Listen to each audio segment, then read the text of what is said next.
দেখেন সেদিন গাছে ফুলাপ গাছ রাখছিলাম, সেই গাছের কলিটা ফুটে গেছে। দেখছেন কত সুন্দর গাছের লাল টকটকা ফুল। এই দেখেন ফুলটা কত সুন্দর দেখা যাইতেছে, অনেক সুন্দর দেখা যাইতেছে। ফুলটা খুবই লাল। চিন্তা করো দেখছেন না কও। এই যে দেখেন, দেখছেন কি শব্দ রে? এই কি শব্দ হইতাছে? শব্দ লাগে তো কতই কম যেত না। এই যে দেখেন দেশি মুরগি দিয়ে হাঁসের ডিম ফুটাইছি। ডিম দিছিলাম 10টা, ফুটছে 8টা, 2টা ডিমই কাঞ্জা হয়েছে। আর এই মুরগির হাঁসের ডিম বসানোর পর মুরগির অনেক উকুন হয়েছে, হাত দিয়ে দেওয়া যায় না। এই সব উকুন হাত দিয়ে শরীরে উঠে। আর এই হাঁসের ডিম ফুটছে 28 দিনে। মুরগি দিয়ে ফুটাইলে 28 দিনে হাঁসের ডিম ফুটা যায়। আর হাঁসের বাচ্চাটি কত সুন্দর। এখন হাঁসের বাচ্চাটির 3 দিন পরে নামাইছি, 3 দিন রাখছি মার সাথে। এখন হাঁসের বাচ্চারে যে ছোট খাদ্য আছে যে ওই যে ফিড, ছোট ফিড গুলা দেব। আর সাথে দিব পানির সাথে দেব ওই যে লেবুর রস আর চিনি। এগুলা দিলে হাঁসের বাচ্চারা খাওয়াইলে মুরগির বাচ্চারাও খাওয়ান যায়, হাঁসের বাচ্চারাও খাওয়ান যায়। পরে মার সাথেই রাখবো, আলাদা রাখবো না। আমার ঠান্ডা লাগছে তো এই কারণে কাশি পায়। আর বাচ্চা আর মুরগি একসাথেই রাখবো।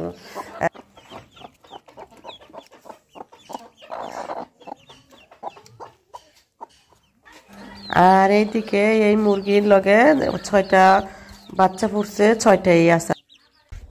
পানির অভাবে আসে কই গোসল করে দেখ।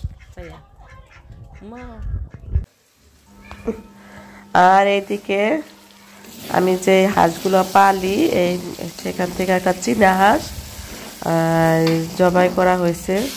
সেই হাঁসটা রাতের জন্য রান্না করা হচ্ছে। এখানে সব ধরনের মশলা কষিয়ে ভালো করে এখন মাংসগুলো দিয়ে ভালো করে কষিয়ে নেব।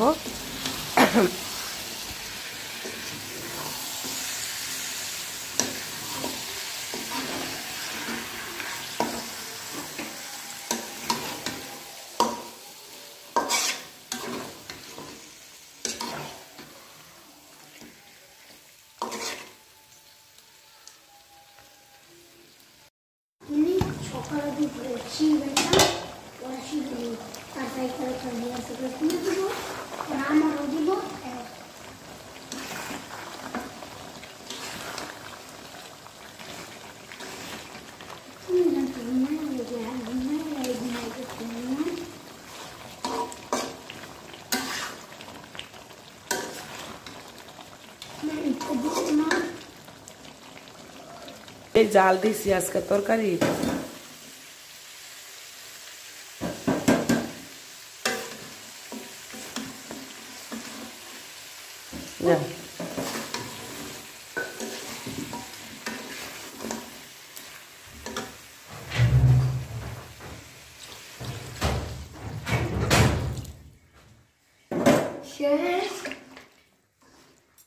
না তখন কষাচ্ছি।